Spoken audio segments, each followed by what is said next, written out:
Ja ho tinc. He tingut una gran idea per muntar un negoci. A partir d'ara em dedicaré a dissenyar la meva pròpia roba, crearé una marca única i vendré les peces per internet. D'entrada em sembla que necessitaré una mica d'inversió en maquinària més moderna. Potser hauré de llogar un local una mica més gran, comprar teles originals... Bé, tot això costa diners i s'ha de finançar d'alguna manera. Vols saber com ho puc fer?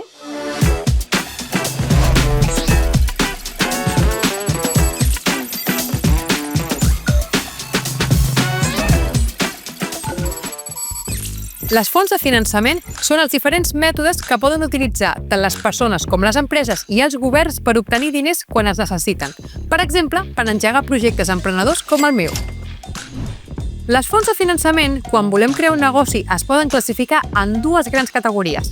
Les fonts pròpies, que són els diners de les persones propietàries del negoci, i les fonts alienes, que són els diners que s'aconsegueixen a través de tercers, com ara bancs, inversors o subvencions. En el cas d'una empresa, les fonts de finançament pròpies són els diners dels quals ja disposa, fruit dels seus beneficis o de les aportacions dels socis i sòcies. Pot utilitzar aquests diners per finançar, per exemple, el llançament d'una nova línia de producte. Imagina que vols muntar una botiga de roba en línia, com la meva, i aquest any has estalviat 5.000 euros. En lloc de gastar-los en un viatge a l'estiu, decideixes utilitzar-los per fer la web o per fer una sessió de fotos de les peces per publicar a les xarxes socials. Estaries utilitzant una font pròpia de finançament. Les fonts de finançament alienes, en canvi, són aquelles que utilitzem quan no tenim prou diners disponibles o preferim conservar-los per altres qüestions. Els préstecs bancaris són diners que demanem al banc i que haurem de tornar amb interessos. De vegades, també podem demanar diners a algú de confiança, com la família o els amics, en cas que en tinguin i te'ls vulguin deixar. És una opció més flexible perquè potser no et cobraran interessos, però, si surt malament, t'hi jugues la relació personal.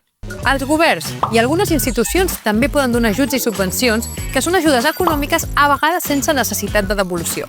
Els àngels inversors, en canvi, són persones que inverteixen diners en projectes amb potencial a canvi d'una part de l'empresa.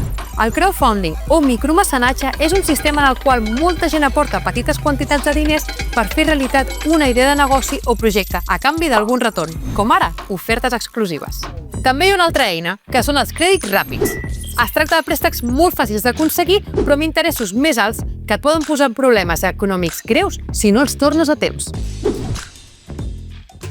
Les fonts de finançament són maneres d'aconseguir diners per cobrir despeses o inversions. Es poden dividir en pròpies, com els estalvis, i en alienes, com els préstecs. Les empreses poden recórrer a bancs, a persones inversores o a ajudes del govern per obtenir finançament extern. És important comparar bé les opcions de finançament i assegurar-se de complir els compromisos adquirits. Abans de triar una font de finançament, analitza quina opció s'adapta millor a la teva situació. No es tracta només d'aconseguir diners, sinó de saber gestionar-los de manera intel·ligent. Bé, us deixo que se m'acumula la feina. Què és una font de finançament pròpia? Un préstec bancari. Diners que provenen de les persones propietàries. Un àngel inversor.